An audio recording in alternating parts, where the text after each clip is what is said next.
What's up, YouTube? I think it's time we finally make some headway on this thing. I'm going to worry about the cold side today. I want to get the intake mounted, get everything done over here and torqued. We got new knock sensors put in because I broke one last time.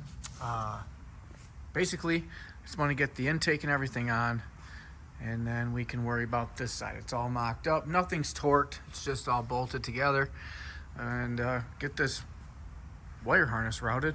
Then we can hook up the ECU and hopefully get a first start on this thing. I definitely think I want to take the valve cover off, put some oil up top, just because it's been sitting for a good while. I want to get some oil on all that metal up there so we don't have any noise or cause any damage. But I'll show you what I did to the intake to mount the RADIUM fuel rail. The intake we bought came with its own fuel rail that I didn't want to use, so we had to make up a big bracket, and I think it's going to work. So let's get into that and I'll show you what we got. So basically what we have here is an eBay manifold. They generally come with their own rail, their own mounting system, but we had already purchased the RADIUM rail.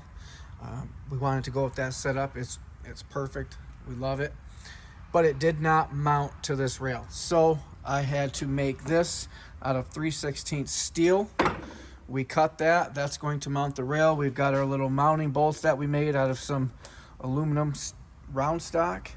Been waiting on our RADIUM plugs. Now that we've got those, we can plug these on the bottom of the rail. I don't exactly know what those holes are for, but we're plugging them. And if you want to see how we did it, go back in my channel. I made a video extremely detailed as to how I created this and what I did. But for now, let's get right into it, get this thing together so we can get it mounted on the engine.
And I think we got it together.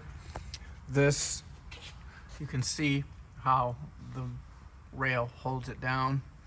It bolts to the intake, and I had to make these spacers to get the bolt head because it was interfering here.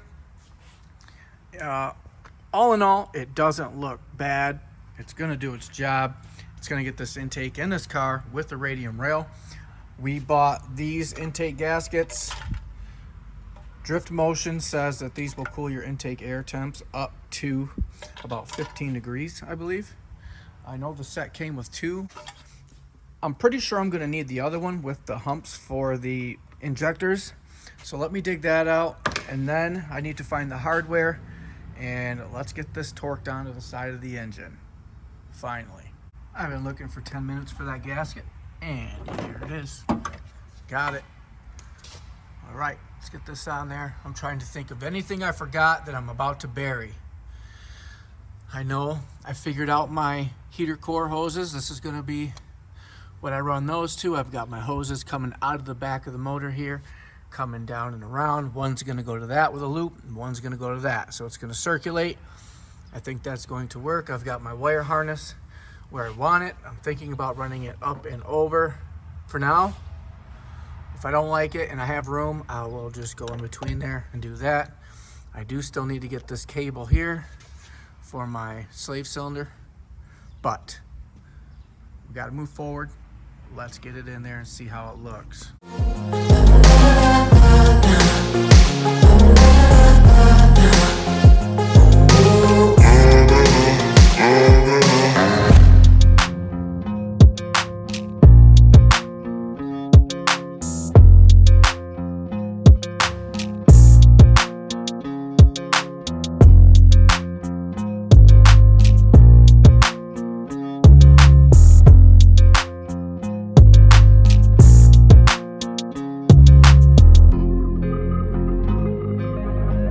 These intakes would be a lot cooler if they came up a little bit more level with the top of the motor, I think.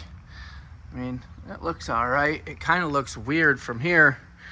It just looks really low in the engine bay. But, I mean, it looks better than the stock intake did, for sure. So, I've got to find the torque specs on that, finish torquing all of those, and then it's on to wire harness. We need to run it underneath that intake. All my injector plugs are going to come up through the runners, and then I've got a couple plugs here. I've already got all my coil plugs where they need to go, and then it wraps around the front of the motor and goes into a couple things over here. So we get that. Then I still got to do them coolant hoses, which that really kind of sucks because it's going to be hard to get to them. You think that it wouldn't take up, you wouldn't think this intake would take up so much room, but you're not reaching through it, and it's pretty much reaching through there or through there. So that's not going to be fun, but heater core isn't an issue for me right now. I just want to get this thing figured out. I have noticed that right here, this comes through. Hopefully I can get a 45 boot and shoot this hole, which I think I can. And then we can bring it through that hole and come down and around. That shouldn't be too bad. Others have swapped this engine into these cars, so I'm sure it can be done. We just got to get creative, and cold side's getting there. Let's get these wires plugged in.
Starting to figure this out. We've got mostly everything plugged in. I've got a few plugs I've got to do some research on.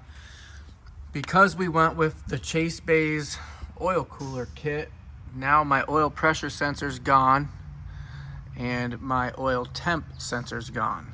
Got to figure that out. Now that we went with an aftermarket intake, I've got intake air temp sensor, MAP sensor. I've got to look into a flex fuel sensor, throttle position sensor, and a fuel pressure sensor. So we've got a bunch of sensors that I feel like we need. I have to figure out how to incorporate them with what we have here.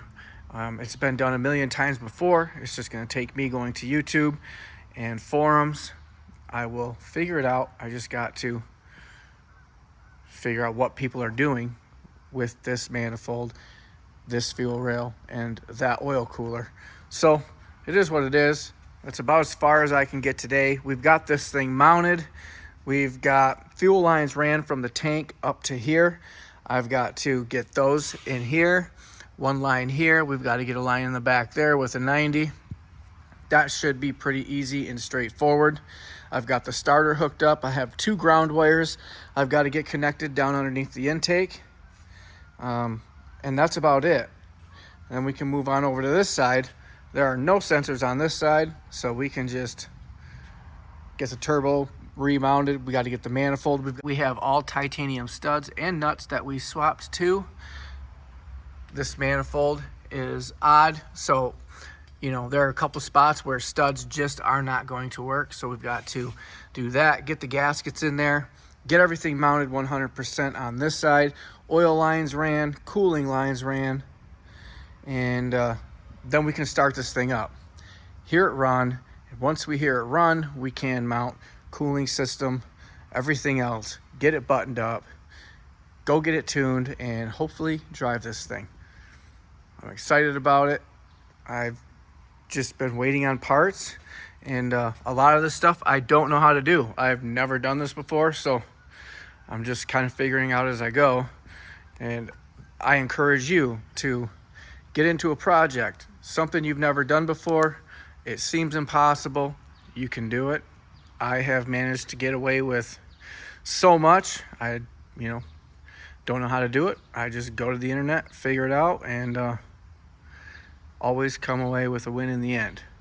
But I appreciate you guys watching. Thanks for sticking around.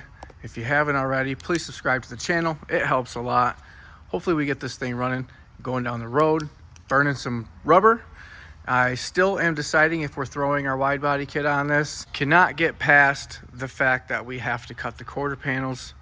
I really don't want to do it if we don't have to, but how do you go this far and not put the wide body kit on it is where we're at. We have it already. It's just sitting in the rafters of my garage. Let me know in the comments. I get enough comments saying run the wide body kit, we're gonna do it. Just let me know how you feel about it. I'm rambling at this point. Thanks for watching, guys. Peace.